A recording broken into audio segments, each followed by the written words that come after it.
ఒక మంచి ప్లాట్ అంటే ఒక సినిమా స్టోరీకి సంబంధించిన ఒక ప్లాట్, దాంట్లో ఒక 2 ట్విస్ట్లు, ఒక ప్రీ ఇంటర్వెల్ బ్యాంగు, తర్వాత ఒక ప్రీ క్లైమాక్స్ సిచ్యువేషన్, తర్వాత క్లైమాక్స్. ఇది ఒక సూపర్ హిట్ సినిమాకి success formula.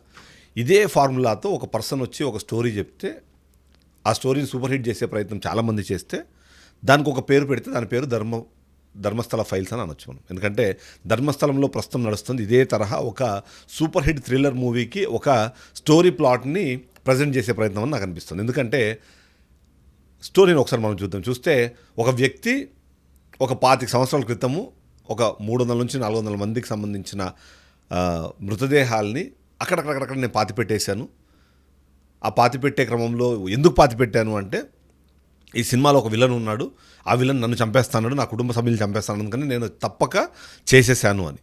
So pre interval bang ఏంటంటే, ఇందులో అలా చేస్తూ వెళ్ళిన ఆ విలను సొంత తన రిలేటివ్ వాళ్ళ అమ్మాయిని అలా చేసేయడంతో ఇక నేను ఇది నా కరెక్ట్ కాదు అనే ఉద్దేశంతో ఆయన ఆ దానికి ఇంటర్వెల్ ఇచ్చేసి అక్కడి నుంచి పారిపోతాడు. ఆ తర్వాత 10 ఏళ్ల తర్వాత ఇది ప్రీ ఇంటర్వెల్ బ్యాంగ్ అనమాట. ఎందుకంటే ఈ మధ్యలో మొత్తం ఆయన స్ట్రగల్స్, అరే ఏంటి నేను ఇంత తప్పు చేశాను, నేను అక్కడ వాళ్ళు హ్యాపీగా బతికేస్తున్నారు ఏంటి అని చెప్పి ఆయనకు ఒక లోపల ఒక అంటే ఆయన ఆత్మసాక్షి యాక్సెప్ట్ చేయకపోవడము, ఆయనకు అర్ధరాత్రి పూట కళ్ళు వచ్చేయడము, లేచేయడము, అరే ఇంత తప్పు చేశాను నేను అని చెప్పి అనిపించడము. 10 ఏళ్ల తర్వాత లేదు ఇంకా నేను చర్మాంకంలోకి వచ్చేసాను కాబట్టి ఇప్పుడు ఎలా అయినా సరే ఆ నిందితుడికి నేను శిక్ష వేయించాలి అని చెప్పేసి ఒక ప్రీ క్లైమాక్స్లో ఒక ఏమంటారు ఒక రియలైజేషను, ఆ రియలైజేషన్ని బేస్ చేసుకొని ఆ విలన్ని శిక్షించడం కోసం అని చెప్పేసి బయటకు వస్తాడు. వచ్చి పోలీసులను పట్టుకుంటాడు, కోర్టులకు వెళ్తాడు, మీడియాకు వస్తాడు, ఇన్ఫర్మేషన్ మొత్తాన్ని ప్రపంచానికి తెలియజేసే ప్రయత్నం చేస్తాడు. లాస్ట్కి వాస్తవంగా ఇది ఒకవేళ సినిమా స్టోరీ అయ్యి ఉంటే ఆ విలన్ అన్నప్పుడు ఇక్కడ పట్టుబడాలి. కానీ ఇక్కడ స్టోరీలో చిన్న ట్విస్ట్ ఏంటంటే, ఈ మొత్తం చెప్పిన స్టోరీలో ఆయన చెప్పిన స్టోరీకి అక్కడ చూపించిన ఆధారాలకి లింక్ లేకపోవడం. ఎందుకంటే ఆయన చెప్పిన ప్రకారము కనెక్షన్ తీసుకురావడం కోసము అటు సౌజన్య కేసు కానివ్వండి, లేకపోతే ఒక డాక్టర్ కేసు కానివ్వండి, ఆ 2 రెఫరెన్స్లు పెట్టుకొని అలా మిస్ అయిన 300-400 మందిలో ఈ 2 పేర్లు కూడా ఉండొచ్చేమో అన్న అనుమానం కలిగేలాగా అలా చేసిన వ్యక్తులే సౌజన్య కేసులో సంబంధం లేని ఒక వ్యక్తిని ఇరికించి వాళ్ళు బయటపడే ప్రయత్నం చేశారని చెప్పే ప్రయత్నం చేసిన ఇవన్నీ చేసినా సరే ఆ స్టోరీకి మొత్తానికి ఒకదానికి కనెక్షన్ ఇచ్చే ప్రయత్నం చేశారు. కానీ ఫైనల్గా తెలియంది ఏంటంటే, ఆయన చెప్పిన 300 లేవు, కనీసం 100 లేవు, పట్టుమని 10 కూడా అస్థిపంజరాలు దొరకని సిచ్యువేషన్. ఆయన చెప్పిన 13 ప్రాంతాల్లో కూడా ఇప్పటికే ఎక్స్కవేషన్ దాదాపుగా పూర్తి అయిపోయింది. నేను డే 1 చెప్పాను, మీరు ఒకవేళ గుర్తు తెచ్చుకుంటే మనం ధర్మస్థల ఫైల్స్ స్టోరీ చేసినప్పుడే ఇది కరెక్ట్ అవ్వడం కన్నా రాంగ్ అయ్యే ఛాన్సెస్ ఎక్కువ ఉన్నాయి. ఎందుకంటే 1 కాదు 2 కాదు 300-400 మంది మిస్ అయితే, ఎందుకంటే అది మిస్ అయింది అయితే 100% అక్కడే మిస్ అయ్యి ఉండాలి, ఆ చుట్టుపక్కల ఒక 10 కిలోమీటర్ల రేంజ్లో మిస్ అయ్యి ఉండాలి. 300-400 మంది మిస్ అయిపోయి అదే స్కూల్ పిల్లలు ఇట్లాంటివి పెద్ద హంగామా జరుగుతుంది. అలాంటిది ఏం జరగకుండా 10 ఏళ్ల కాలంలో 300 మంది మిస్ అయిపోయినా సరే ఎవరు పట్టించుకోలేదు. ఇలా జరిగింది, అలా మిస్ అయిన పిల్లల్ని నేను ఇక్కడ చంపేశాను, ఇక్కడ నేను పూడ్చిపెట్టాను అని చెప్పినప్పుడు కూడా ఎవరి ఫ్యామిలీస్ బయటికి రాకపోవడము, ఒక డాక్టర్ ఫ్యామిలీ తప్ప ఇంకెవ్వరు బయటికి రాకపోవడం, ఇవన్నీ చూసినప్పుడే అది ఎంత కొంత అది అంటే నిజమయ్యే ఛాన్స్ తక్కువగా ఉందని చెప్పి నేను స్టార్టింగ్లో విశ్లేషించాను. ఇప్పుడు కూడా అదే జరుగుతుంది. ఎందుకంటే చాలా క్లియర్గా ధర్మస్థలానికి సంబంధించిన అక్కడ కర్ణాటక రాష్ట్రంలో ఇప్పుడు కాంగ్రెస్ ప్రభుత్వం ఉంది. ఎంతో కొంత అక్కడ ఏదో ఒక అలజడి జరగాలి, హడావిడి జరగాలి అన్న ఉద్దేశంతో కొద్దిమంది ప్రయత్నం చేశారన్న పాయింట్ ఒకటైతే, రెండోది హిందుత్వం అక్కడ పెట్టేయిపోతుంది, లేకపోతే హిందుత్వం బాగా డెవలప్ అవుతుంది కాబట్టి దాని మీద ఒక అనుమానం క్రియేట్ చేయాలి. ఎందుకంటే ధర్మస్థలం లాంటి ప్రాంతాలకి భారతదేశంలోని అన్ని ప్రాంతాల నుంచి కూడా వస్తుంది. ఎందుకంటే శివుడికి సంబంధించిన టెంపుల్స్లో ప్రపంచవ్యాప్తంగా కూడా చాలామంది భక్తులు ఉంటారు, దేశవ్యాప్తంగా చాలామంది అక్కడికి వస్తారు. ఇలాంటి ఒక సిచ్యువేషన్ అక్కడ జరిగింది అనగానే చిన్నపిల్లల్ని తీసుకుని వెళ్ళేవాళ్ళు కానివ్వండి, ముఖ్యంగా టీనేజర్ అమ్మాయిలు ఉన్న ఫ్యామిలీస్ అక్కడికి వెళ్ళడానికి భయపడే స్థాయికి క్రియేట్ చేసేందుకు ఒక ప్రయత్నం అయితే జరిగిందని మనం చెప్పొచ్చు.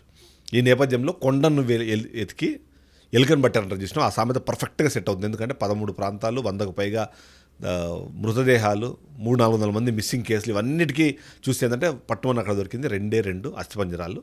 ఆ అస్థిపంజరాలకు సంబంధించి చూసినా సరే అంటే ఒక లాజిక్ ఇక్కడ మనం చూడాలి. ఎందుకంటే అది అడవి ప్రాంతం, అంతేకాకుండా ఆ చుట్టుపక్కల ఉన్న వాళ్ళు కూడా ఎక్కువ శాతం అంటే మనం అడవి ప్రాంతంలో యూజువల్లీ ట్రైబ్స్ కానివ్వండి, లేకపోతే ఈ శ్మశానము అలాంటి సిచ్యువేషన్ లేని ప్రాంతాల్లో దాన్ని ఒకటి మనం విశ్లేషించవచ్చు. కాబట్టి ఆ ప్రాంతంలో ఎవరైనా చనిపోయారంటే తీసుకెళ్ళి అక్కడ దగ్గరలోనే ఎక్కడో ఒక చోట ఖననం చేస్తారు. నేను చెప్పిన 2 అస్థిపంజరాల్లో మరొక ఇంట్రెస్టింగ్ పాయింట్ అనేది, ఒక్క అస్థిపంజరం మాత్రమే ఫీమేల్, ఇంకో అస్థిపంజరం కూడా మేల్ అని కూడా తేల్చారు. అంటే డిఎన్ఏ కానివ్వండి, లేకపోతే ఆ అస్థిపంజరం ఉండే దాని డెన్సిటీని వాటన్నిటిని చెక్ చేసిన తర్వాత అక్కడ ఒక మేల్ అస్థిపంజరం దొరికిందని చెప్పారు. అంటే ఫైనల్గా తేలింది ఏంటి అంటే ఒక్కటే ఒక అస్థిపంజరం, అది కూడా అతను వేసుకొని వచ్చింది. సో ఇప్పుడు జరగాల్సిన ఇన్వెస్టిగేషన్ ఏంటంటే అసలు అతను తీసుకొచ్చిన అస్థిపంజరం ఎవరిది, ఆ ఒక్క అస్థిపంజరం మాత్రమే ఫీమేల్ ఎందుకు వచ్చింది, ఈయన చెబుతున్న ఆ 100-300 కహానీలో ఈ అస్థిపంజరం ఎవరిది, దాని DNA టెస్ట్ కానివ్వండి మిగిలినవన్నీ చేసి అసలు నిందితుడు అతనేనా, అతనేనా స్క్రిజోఫినియనా, లేకపోతే అతనికి ఏమైనా ఈ మల్టీ పర్సనాలిటీ డిజార్డర్ ఏమైనా ఉందా, లేదా ఈ పబ్లిసిటీ కోసం చేసే కొన్ని స్టంట్స్ ఉంటాయి చేశారు, అందులో భాగంగా ఇవన్నీ చేశారు. ఇవన్నీ కూడా ఆ వైపుగా కూడా ఇప్పుడు దర్యాప్తు జరగాల్సి ఉంది. ఎందుకంటే అతను 164 స్టేట్మెంట్ ఇచ్చినప్పుడు ఏమని చెప్పాడు, తప్పు కేసులు పెట్టినా తప్పుడు సాక్ష్యాలు చెప్పినా సరే నాకు ఎలాంటి శిక్ష పడుతుందో తెలుసు అని చెప్పాడు. చెప్పిన తర్వాత నేను అప్రోచ్ అయ్యని చెప్పిన నేపథ్యంలో ఇప్పుడు ఎలాంటి శిక్షలు పడతాయి, ఏం శిక్షలు పడాలి అన్న ఉద్దేశం కూడా జనాలు అయితే డిస్కషన్ జరుగుతుంది. సో ఫైనల్గా ధర్మస్థల ఫైల్స్ ఏమైనాయి అంటే అది ఒక ఓపెన్ అండ్ షట్ కేసు అయిపోయింది. అక్కడ ఏమీ లేదు. దొరికిన 2 అస్థిపంజరాలు, ఒక అస్థిపంజరం ఫీమేల్ది, ఒక అస్థిపంజరం మేల్ది. అతను కూడా ఆత్మహత్య చేసుకున్న తర్వాత అక్కడ తీసుకెళ్ళి ఖననం చేశారని చెప్పి కూడా ఒక థియరీ అయితే వినిపిస్తుంది.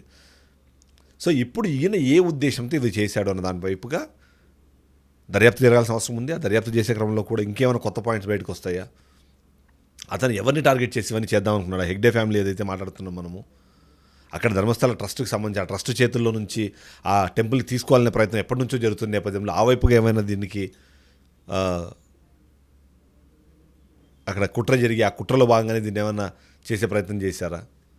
సో ఇవన్నీ ఖచ్చితంగా తేలాల్సిన నేపథ్యం మనం చూసినప్పుడు కానివ్వండి, తేల్చే క్రమంలో కానివ్వండి, ధర్మస్థలం మీద అంత పెద్ద అపవాదు వేసిన నేపథ్యంలో అతనికి కఠినంగా శిక్షలు పడకపోతే మాత్రం ఎవరైనా భారతదేశంలో వచ్చి ఇలాంటి చౌకబారు ప్రయత్నాలు, చౌకబారు ప్రచారాలు చేసే అవకాశం ఉందనేది మనం చెప్పాలి. Thank you.